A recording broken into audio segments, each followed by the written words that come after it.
Om Namo Bhagavate Vasudevaya. Narayana Namaskritya Naram Chaiva Narottamam Devim Saraswatim Vyasam Tato Jayamudiriya Nashtaprayeshu Bhatreshu Nityam Bhaktasevaya Bhagavati Uttam Shloke Bhaktir Bhavati Nashtiki. So continuing with the discussion on Srimad Bhagavatam, Canto 6, Chapter 5, Narad Muni cursed by Prajapati Daksha. Text number 27, 28 onwards. Avabhaksha katichinnmasam katichid vayu bhojana aradhayan mantram imam abhyasyanta idaspatim om namo naranaya purushaya mahatmane vishuddha sattva dhishniyaya mahahansaya dhimahi. For a few months, the sons of Prajapati Daksha drank only water and ate only air. Thus, undergoing great austerities, they recited this mantra: Let us offer our respectful obeisances unto Narayana, the Supreme Personality of Godhead, who is always situated in his transcendental abode. Since he is a Supreme Person, Paramhansa, let us offer our respectful obeisances unto him. So for a few months, they only drank water and ate only air. Now that is austerity. And they were chanting the mantras and doing whatever meditation they had to. From these verses, it is apparent that the chanting of the Mahamantra or the Vedic mantras must be accompanied by severe austerities. In Kali Yuga, people cannot undergo severe austerities like those mentioned herein. Drinking only water and eating only air for many months. One cannot imitate such a process. But at least one must undergo some austerity by giving up 4 unwanted principles, namely illicit sex, meat eating, intoxication, and gambling. Anyone can practice this tapasya, and then the chanting of the Hare Krishna mantra will be effective without delay. One should not give up the process of austerity. If possible, one should bathe in the waters of the Ganges or Yamuna, or in the absence of the Ganges and Yamuna, one may bathe in the water of the sea. This is an item of austerity. Our Krishna consciousness movement has therefore established 2 very large centers, one in Vrindavan and another in Mayapur, Nadvip. There one may bathe in the Ganges or Yamuna, chant the Hare Krishna mantra, and thus become perfect and return home back to Godhead. So along with chanting, of course, that is also a big austerity for us. We have to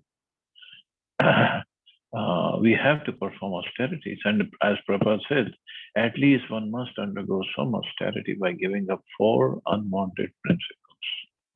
That is good enough.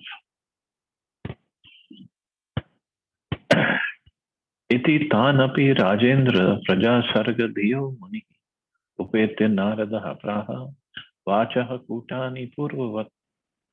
O King Parikshit, Narad Muni approached these sons of Prajapati Daksha, who were engaged in tapasya to beget children, and spoke enigmatic words to them, just as he had spoken to their elder brothers. So Narad Muni again approached. He approached Haryashvas, who were performing austerities. Now these Svalashvas.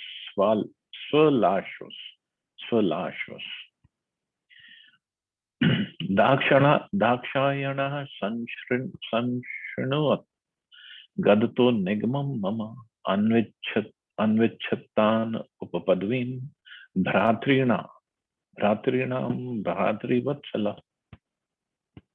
O sons of Daksha, please hear my words of instruction attentively. We are all very affectionate to your elder brothers, the Haryashvas. Therefore, you should follow their path. Narad Muni encouraged Prajapati Daksha's second group of sons by awakening their natural affinity for their brothers. He urged them to follow their older brothers if they were at all affectionate towards them. Family affection is very strong, and therefore Narad Muni followed this tactic of reminding them of their family relationship with the Haryashvas. Generally, the word Nigam refers to the Vedas, but here Nigam refers to the instructions contained in the Vedas. Srimad Bhagavatam says, Nigam kalpataror galitam phalam. The Vedic instructions are like a tree, of which Srimad Bhagavatam is a ripened fruit. Narad Muni is engaged in distributing this fruit, and therefore he instructed Vyasadeva to write his Mahapuran, Srimad Bhagavatam, for the benefit of ignorant human society. Anartho kshamam sakshat.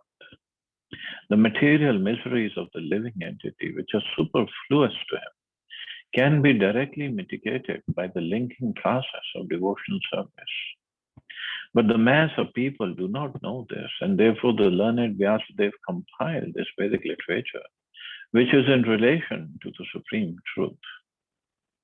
People are suffering because of ignorance and are following a wrong path for happiness. This is called anartha. These material activities will never make one happy, and therefore Narad instructed Vyasadeva to record the instructions of Srimad Bhagavatam. Vyasadeva actually followed Narad and did this. Srimad Bhagavatam is a supreme instruction of the Vedas. Galitam phalam. The ripened fruit of the Vedas is Srimad Bhagavatam. So in the shloka, this word nigamam or nigam came, and that's what Prabhupada explained. So these are the instructions of Srimad Bhagavatam, or the scriptures. And he encouraged the younger sons of Daksha to follow their elder brothers. Bhratrinam prayanam bhrata yo anutishthati dharma sapunya bandho purusho marudbhi saha modate. A brother aware of the principles of religion follows in the footsteps of his elder brothers. Because of it being highly elevated, such a pious brother gets the opportunity to associate and enjoy with demigods like the Maruts, who are all affectionate to their brothers.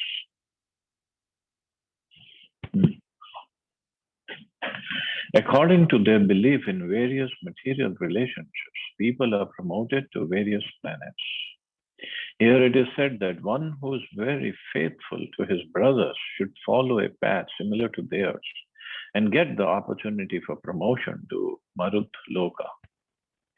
Narad Muni advised Prajapati Daksha's second group of sons to follow their elder brothers, and be promoted to the spiritual world. Because they were the elder brothers, they were affectionate towards their younger brothers. Etavad uktva prayayo narado amogha darshana teapi chanva gaman margam bhratrinam eva marisha. Shukdev Goswami continued, O best of the advanced Aryans, Parikshit Maharaj. After saying this much to the sons of Prajapati Daksha, Narad Muni, whose merciful glance never goes in vain, left as he had planned. The sons of Daksha followed their elder brothers, not attempting to produce children. They engaged themselves in Krishna consciousness. So this is real preaching. So 10,000 sons by one shloka, Narad Muni preached to, and now the 1,000 sons also. Okay, you just follow your elder brothers. That's all. And here in the shloka it says, whose merciful glance never goes in vain. So that is Amogha Darshana.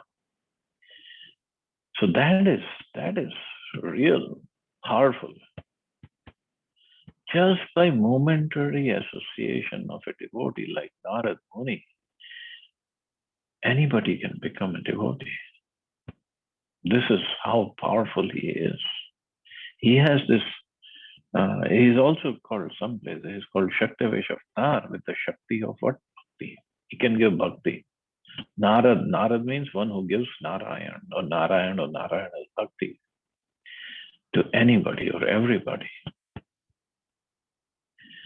Sagri chinam pratichinam parasyanu patham gata nadyapite nivartante pashima yaminiriva.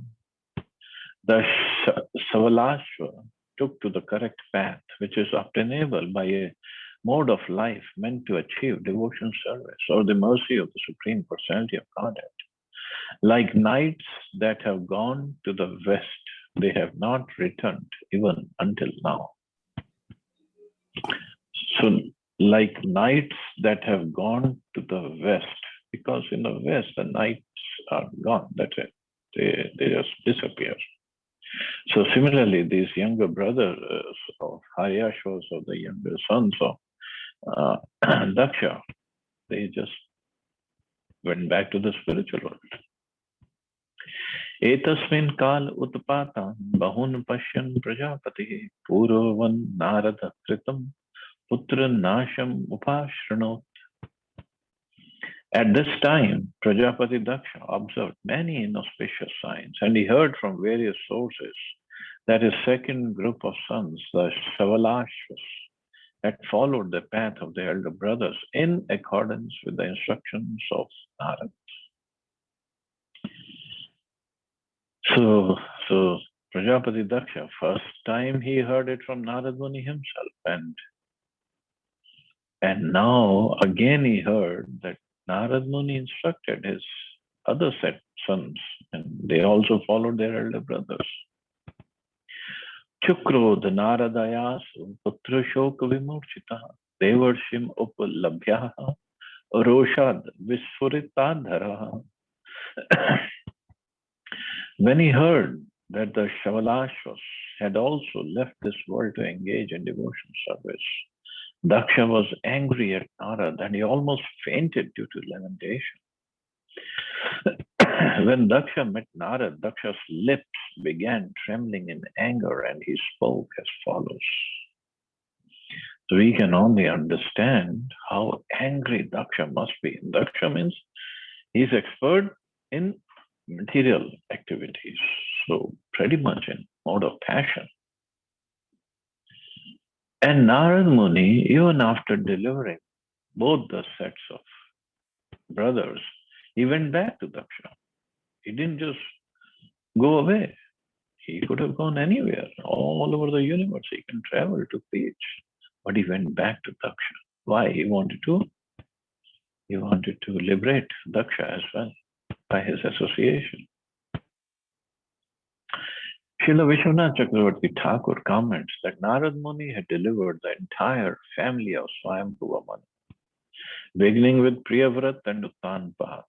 He had delivered Uttanpat's son Dhruva and had even delivered Prachin Barhi, who was engaged in fruitive activities. Nevertheless, he could not deliver Prajapati Daksha. Prajapati Daksha saw Narad before him because Narad had personally come to deliver him. Narad Muni took the opportunity to approach Prajapati Daksha in his bereavement, because a time of bereavement is a suitable time for appreciating Bhakti Yoga. As stated in Bhagavad Gita, 4 kinds of men: Artha, one who is distressed; Artharthi, one in need of money; Jigyasu, one who is inquisitive; and Jnani, a person in knowledge. Try to understand devotional service. Prajapati Daksha was in great distress because of the loss of his sons, and therefore Narad took the opportunity to instruct him regarding liberation from material bondage. So this is how powerful Narad Muni is, how powerful a preacher he is. But somehow Prajapati Daksha was in a different mood.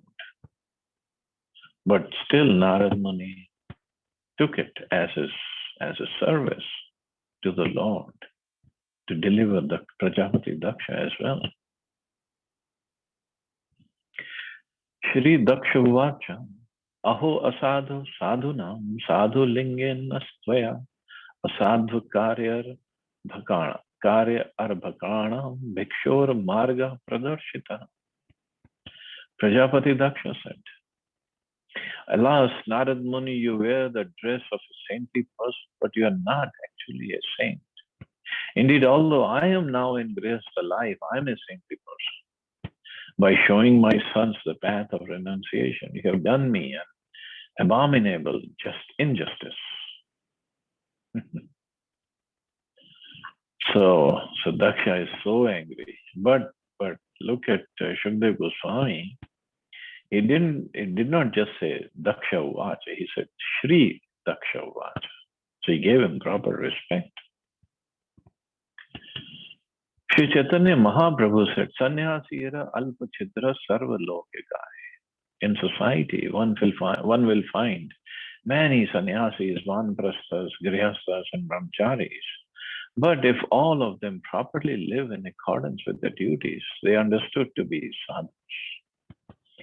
Prajapati Daksha was certainly a sadhu because he had executed such great austerities that the Supreme Personality of Godhead, Lord Vishnu, had appeared before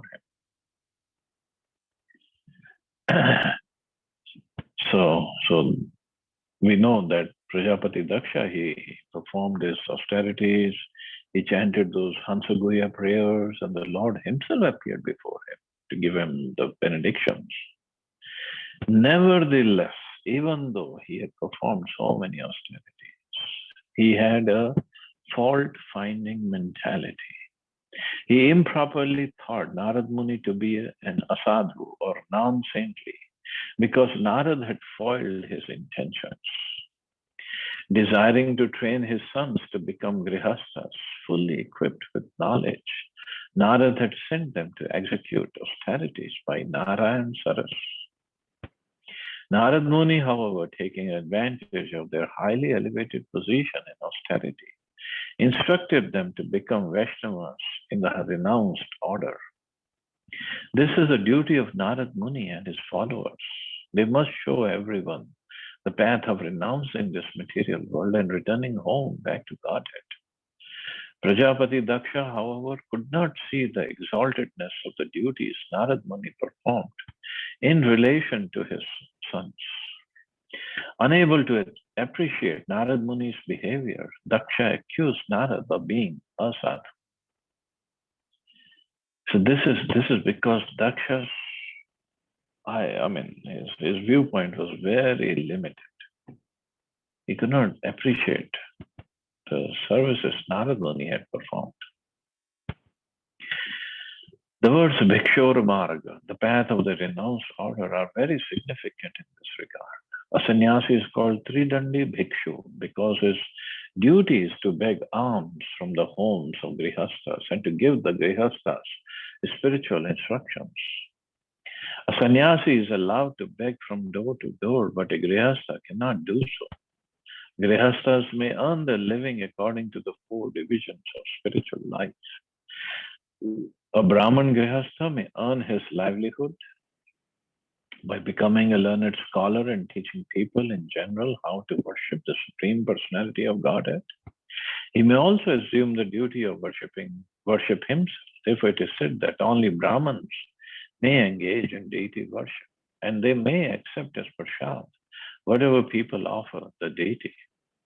Although a Brahmin may sometimes accept charity, it is not for his personal maintenance, but for the worship of the deity. Thus, a Brahmin does not stock anything for his future use.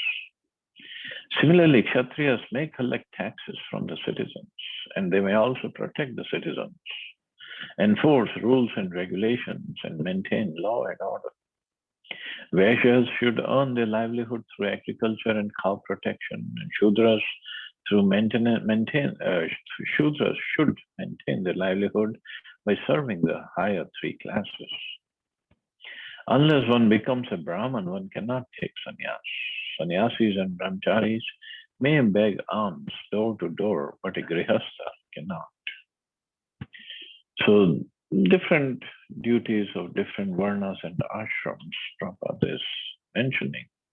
And this is what Daksha did not like. He was a grihastha and he wanted his sons to be grihasthas. And now they were sannyasis and they're going to beg from door to door. Prajapati Daksha condemned Narad Muni because Narad, the brahmachari who could beg from door to door, had made sannyasis of Daksha's sons, who were being trained to be grihasthas. Daksha was extremely angry at Narad because he thought that Narad had done him a great injustice. According to Daksha's opinion, Narad Muni had misled Daksha's inexperienced sons, Sadhu Akari Karnam. Daksha regarded his sons as innocent boys who had been misled when Narad showed them the renounced order of life. Because of all these considerations, Prajapati Daksha charged that Narad Muni was a sadhu and should not have adopted the dress of a sadhu. So Daksha was thinking these boys were inexperienced, they were innocent, and Narad Muni had just come in and just misled them, showed them the renounced order of life and how good it is. And these boys, they haven't experienced anything. Sometimes a saintly person is misunderstood by grihasthas, especially when he instructs their young sons to accept Krishna consciousness. Generally, a grihastha thinks that unless one enters grihastha life, he cannot properly enter the renounced order. If a young man immediately adopts the path of the renounced order in accordance with the instructions of Narad, or a member of his disciplic succession, his parents become very angry. The same phenomena is occurring in our Krishna consciousness movement because we are instructing all the young boys in the Western countries to follow the path of renunciation. We allow grihastha life, but a grihastha also follows the path of renunciation. Even a grihastha has to give up so many bad habits that his parents think his life has been practically destroyed. We allow no meat eating, no illicit sex, no gambling, and no intoxication. And consequently, the parents wonder how, if there's so many no's, one's life can be positive. In the Western countries, especially, these four prohibited activities practically constitute the life and soul of the modern population. Therefore, parents sometimes dislike our movement, just as Prajapati Daksha disliked the activities of Narad and accused Narad of dishonesty. Nevertheless, although parents may be angry at us, we must perform our duty without hesitation because we are in the disciplic succession from Narad Muni. So Prabhupada is saying because we are in the succession of Narad Muni, so he got cursed and he got blamed by Daksha, so we also get the same because we come in the same succession. But the point is, Narad Muni, he himself was a brahmachari and he just carried on with devotion service.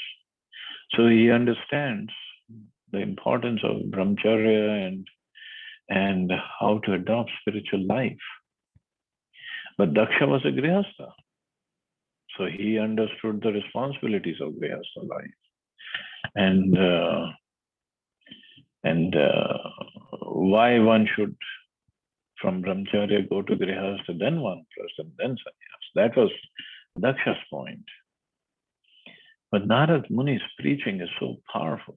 And these boys, they just decided to bypass grihastha ashram and go straight away to sannyas. Well, both have valid points. But here, since Narad Muni is preaching, so how can Daksha save his sons? And now, but very wrongly, Daksha is getting angry at Narad Muni. So he's pretty much committing Vaishnava aparadh here.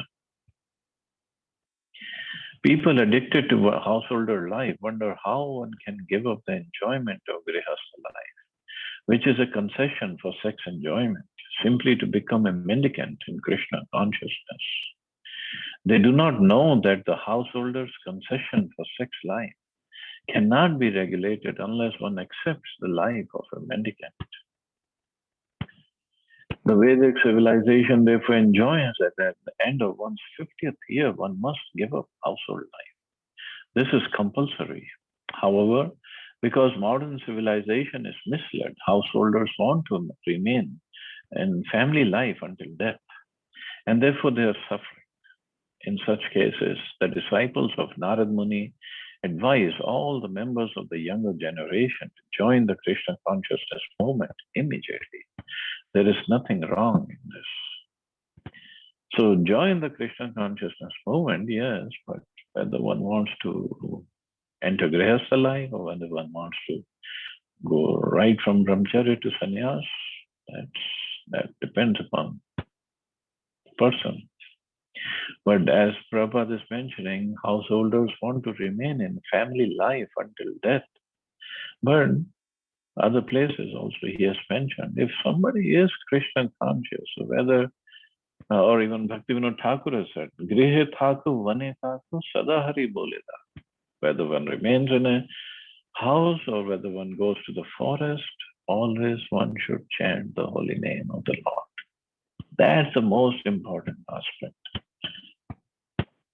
So that's what we have to adopt. Otherwise, yes, Varna and ashram wise, there are different rules and different duties for every ashram and every Varna. One should do as much possible, to whatever extent he should follow that. But most important of all this is chanting of the holy names. That's the most important. So anyway, we'll stop here. See anybody has any questions or comments.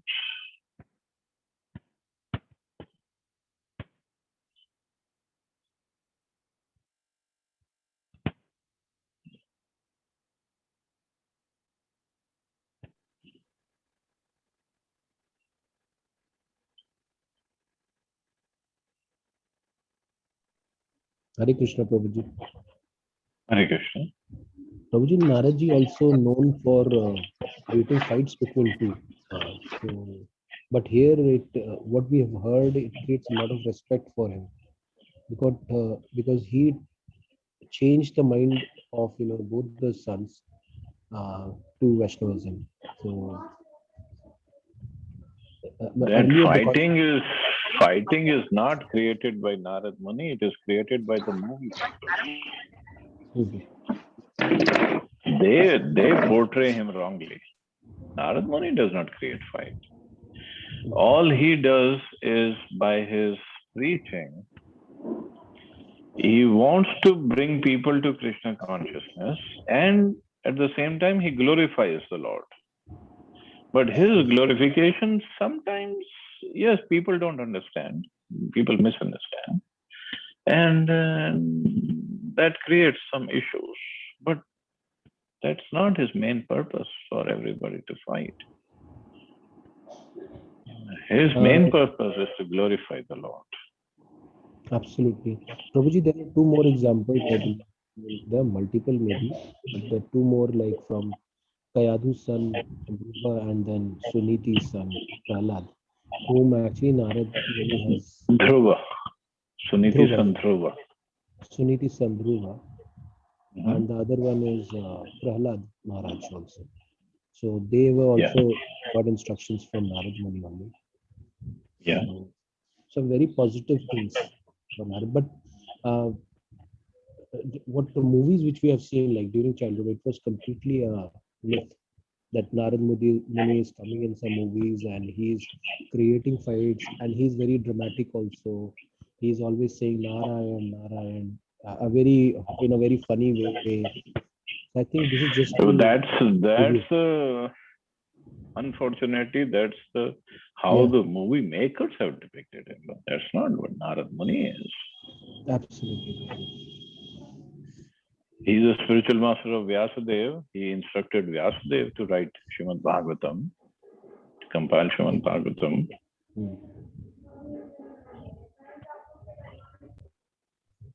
Thank you, Prabhuji. So, okay, thank you.